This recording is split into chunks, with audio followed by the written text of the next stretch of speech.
আসসালামু আলাইকুম। আপনারা সবাই কেমন আছেন? আশা করি ভালো আছেন। আমি আল্লাহর রহমতে আলহামদুলিল্লাহ ভালো আছি। তো আমি আজকে কাতলা মাছের কালিয়া নিয়ে এসেছি রেসিপি। তো সবাই আমার সাথে থাকবেন আশা করি।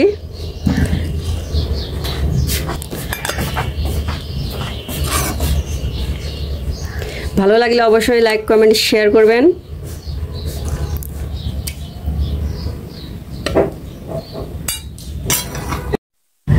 তো দেখেন আমার কাতলা মাছের কালিয়াটা হয়ে গেছে।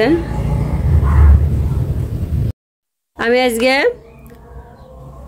কাতলা মাছের কালিয়া নিয়ে এসেছি রেসিপি। তো সবাই আমার সাথে থাকবেন আশা করি। তো আমি এখানে বড় মাছ ছোট পিস করে নিয়েছি। তো আমি এটা এখন লবণ দিয়ে দিব, স্বাদ মতো লবণ দিব। আমি হালকা করে আগে ভেজে নিব। আমি এখানে হলুদ গুঁড়া অ্যাড করে দিচ্ছি, মরিচের গুঁড়া অ্যাড করে দিচ্ছি। আমি এখানে সরিষার তেল অ্যাড করে দিচ্ছি। আমি মাছটা এখন সুন্দরভাবে মেখে নিব। তো মাছগুলো আমার মেখে নেওয়া হয়ে গেছে। আমি কিছুক্ষণের জন্য রেস্টে রেখে দিব। আমি এখানে সরিষার তেল অ্যাড করে দিচ্ছি। আমি মাছগুলো ভেজে নিব। আমি এখানে তেলটা গরম হয়ে গেছে। আমি এক এক করে মাছগুলো দিয়ে দিব।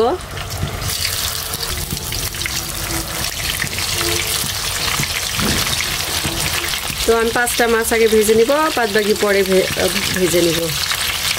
তো আর মাছ ভাজিটা হয়ে গেছে। আমি এখন উল্টে দিব।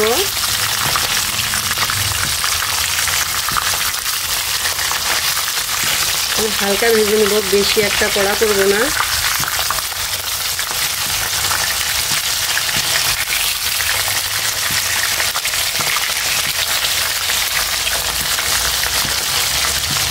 পরের পাঁচটা আমি ভেজে দিচ্ছি।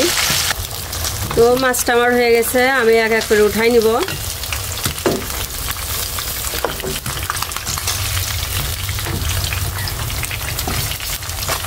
আপনারা চাইলে সয়াবিন তেল দিয়েও রান্না করতে পারেন।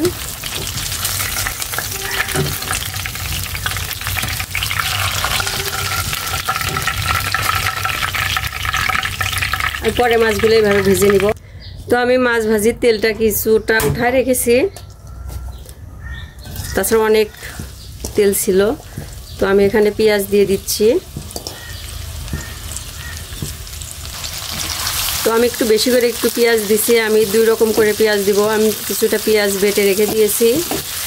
আমি এটা কিছুটা ব্রেস্তার জন্য উঠায় রাখবো। আমি এখানে 2টা তেজপাতা দিয়ে দিচ্ছি। চিনি দিলাম 2টা, সাদা এলাচ দিয়ে দিচ্ছি 4টা।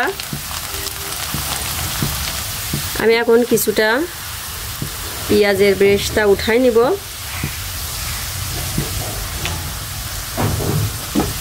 এখানে পেঁয়াজ বাটা দিয়ে দিচ্ছি।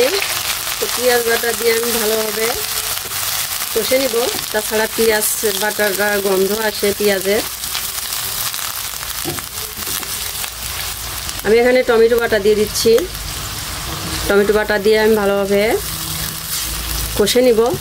যত কষাবেন ততই তরকারিটা খেতে টেস্ট হয়। আমি এখানে জিরা বাটা দিয়ে দিচ্ছি। আপনারা চাইলে জিরা গুঁড়া দিতে পারেন।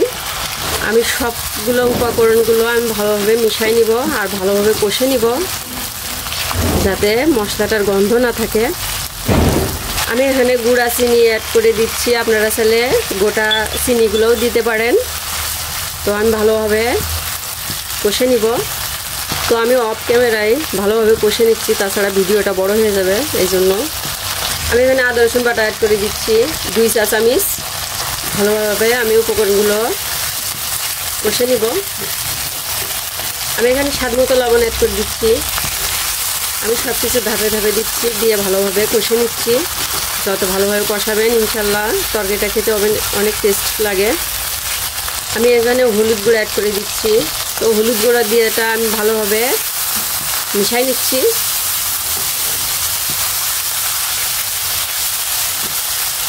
আমি এখানে শুকনো মরিচ অ্যাড করে দিচ্ছি 2 চামচ। উপকরণগুলো আমি এখন ভালোভাবে কষে নিব। আমি এখানে গরুর দুধ নিয়েছি, গরুর দুধ অ্যাড করে দিচ্ছি। আপনারা চাইলে টক দই দিতে পারেন। আমার টক দইটা হাতে নাই, এই জন্য আমি গরুর দুধ দিয়ে দিচ্ছি 1 গ্লাস। আপনারা কম বেশ করে দিতে পারেন। তো আমি এটা দিয়ে ভালোভাবে কষে নিব। আমি এখানে ধনিয়ার গুঁড়ো অ্যাড করে দিচ্ছি 1 চামচ। তখন ভালোভাবে কষে নিব। আমি এখন ভাজা মাছগুলা দিয়ে দিচ্ছি। মাছগুলো দিয়ে আমি ভালোভাবে আলতো হাতে নেড়ে দিব। বেশি নাড়াচাড়া করলে ভেঙে যাবে। তো আমি একটু ঝাঁকাই নিচ্ছি যাতে মাছের ভিতরে মশলাগুলো যায়। তো আমি কিছুক্ষণের জন্য ঢেকে দিব এখন। তো আমি কিছুক্ষণের জন্য ঢেকে রাখবো। মাছটা আমি একটু ঝাঁকায় কষে নিচ্ছি। আবার কিছুক্ষণের জন্য ঢেকে দিচ্ছি।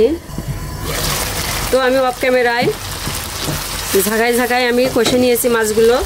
তো আমি এখানে কাঁচামরিচ দিয়ে দিচ্ছি 3টা, মাঝখান দিয়ে ভেঙে দিছি। তো আমি এখানে ঝোলের পানি দিয়ে দিচ্ছি। ঝোলের পানিটা দিয়ে আমি ভালোভাবে ঝাঁকিয়ে কষে নিব। তো বলক আসা পর্যন্ত না আসা পর্যন্ত ঢেকে দিব।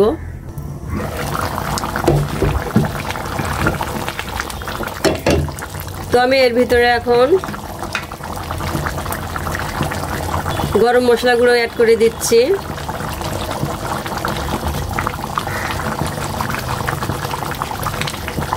তো আমি এখন 1 চা চামচ ঘি অ্যাড করে দিব। এটা বাগাবাড়ির ঘি, আপনারা চাইলে যে কোনো ঘি দিতে পারেন ইনশাল্লাহ। তো আমি ঘিটা দিয়ে ভালোভাবে মিশাই নিব।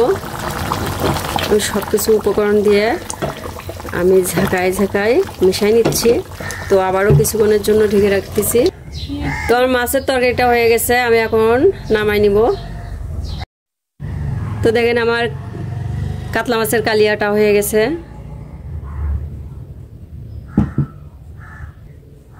আমি এখন পেঁয়াজের ব্রেস্টটা দিয়ে দিচ্ছি। আমি ভাজা জিরা অ্যাড করে দিচ্ছি। তো আমার হয়ে গেল কাতলা মাছের কালিয়া।